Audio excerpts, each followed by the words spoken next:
सिंध सरकार ने world bank से 2 अरब रुपए कर्जा लिया था और कर्जा इसीलिए लिया था कि वो उन कमज़ोर ख़वातीन को मछली खिलाएंगी और मछली मुफ्त में फ़राहम की जाएगी जो कमज़ोर है और जो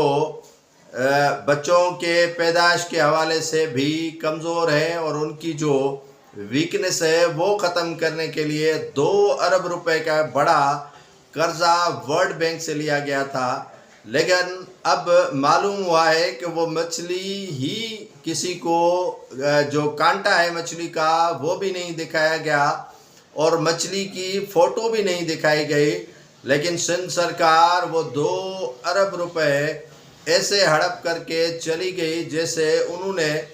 वर्ल्ड बैंक से कर्जा लिया ही नहीं था। और ये इस तरह जिस तरह जो है वो सैलाब मुतासरीन की रकूम हड़प कर दी गई और दीगर जो इदारों में पड़े हुए पैसे हैं, इसी तरह जो है वो ख़वातीन के लिए आए हुए 2 अरब मछली खाने के लिए जो कमज़ोर थे ख़वातीन उनको